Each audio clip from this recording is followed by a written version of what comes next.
Hello, and welcome to the only cultural sensitivity training you'll ever need. Look, we all know that judging entire nations based on sweeping generalizations is about as accurate as using a baguette to measure the space-time continuum.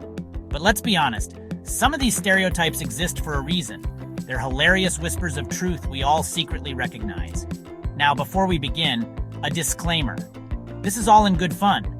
No actual countries were harmed in the making of this video, unless, of course, laughter counts as harm, in which case several countries will be filing lawsuits. I'm looking at you, Germany.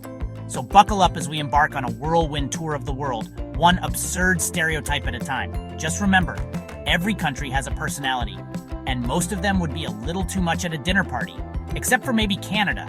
Canada would be stuck refilling the water glasses and apologizing for the lack of ice. First up, the good old US of A. A land where bigger is always better. Freedom is a birthright, especially the freedom to deep fry literally anything. And lawsuits are considered a national pastime. I mean, you try finding 23 different flavors of ranch dressing anywhere else. It's a level of commitment to creamy, herby condiments that other countries just can't comprehend. And don't even get me started on the whole apologizing with a lawsuit thing. It's like their national motto should be sue first, ask questions later. Honestly, if you ever find yourself being chased by a bald eagle while clutching a deep-fried Twinkie, just throw a lawyer at it. It's your best bet for survival. Next, let's hop across the pond to the United Kingdom, a land where politeness reigns supreme, even if the entire island is sinking into the sea. Seriously, if a meteor were hurtling towards London, you'd hear a chorus of terribly sorry old chap, but are you sure you wouldn't rather aim for Birmingham and God forbid you try to pry open their emotional shell?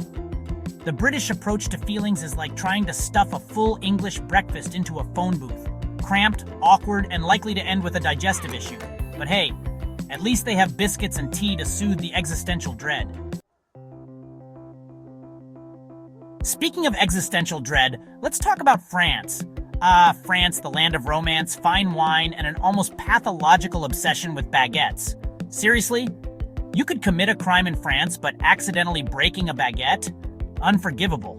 You'd be lucky to escape without a stern talking to from a mime. And don't even think about calling any old sparkling wine champagne. You see, in France, champagne isn't just a drink, it's a religion. And they're more than happy to excommunicate you for heresy if you dare to call something champagne that wasn't born in the Champagne region, preferably within earshot of someone speaking fluent French. Now let's head over to Germany, a land where efficiency is practically a national sport. The Germans are so organized, they probably have a spreadsheet for their spreadsheets. And don't even get me started on their punctuality. In Germany, if you're not 5 minutes early, you're already late. They also have a deep and abiding love for sausages, rules, and correcting your grammar.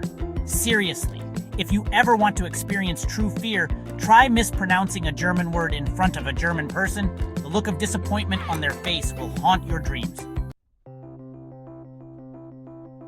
Next stop, Japan, where the future is now, and it's filled with vending machines.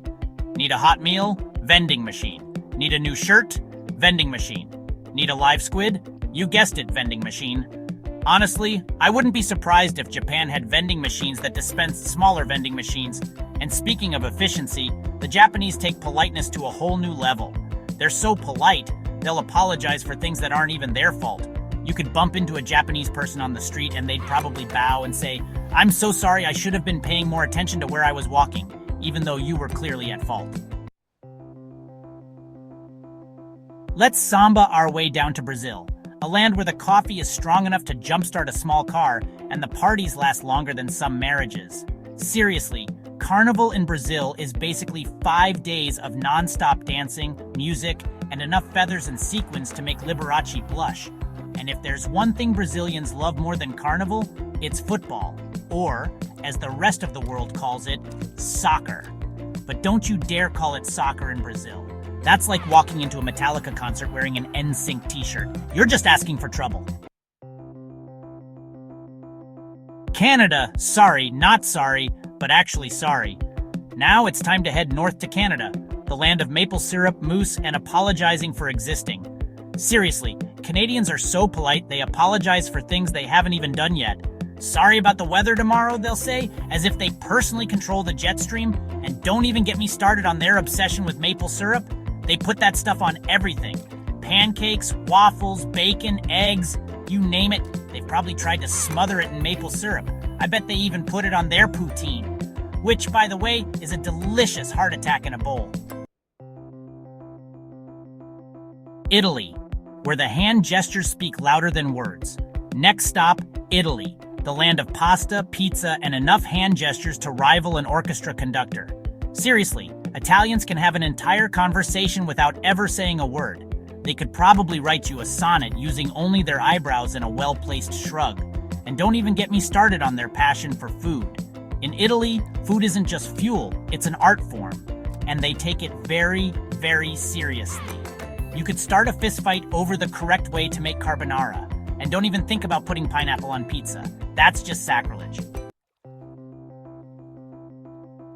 China ancient history meets futuristic technology. Now let's jet over to China, a land where ancient history and futuristic technology collide in a glorious, chaotic mess. Seriously, China is like if Blade Runner and Crouching Tiger, Hidden Dragon had a baby. They have bullet trains that can travel at 300 miles per hour and ancient temples that have been standing for thousands of years. And don't even get me started on their food.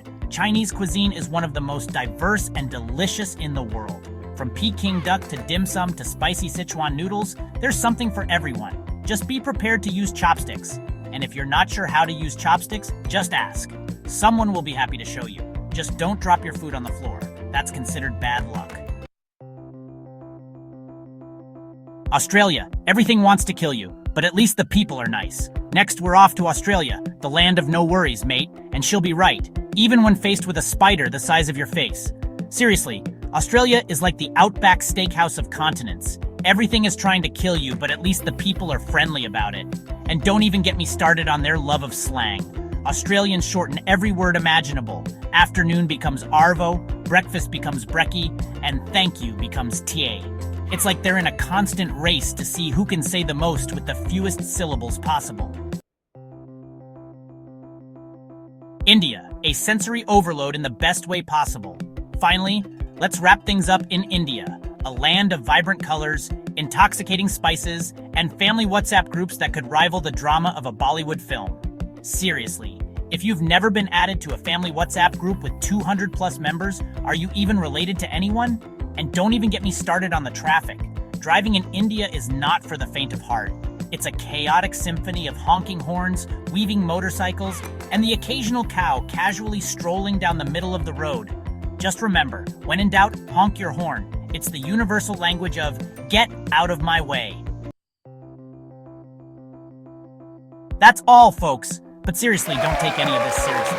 And there you have it, folks, a whirlwind tour of the world's most ridiculous stereotypes. Remember, these are just jokes, and like most jokes, they're based on a kernel of truth, a sprinkle of exaggeration, and a whole lot of love, or at least mild amusement. If you enjoyed this culturally insensitive yet oddly heartwarming journey, be sure to give this video a thumbs up and subscribe to our channel for more questionable content. And be sure to share this video with your friends, especially those who might be offended by it. After all, what's a little lighthearted stereotyping between friends? Just kidding. Or are we? Tune in next time to find out.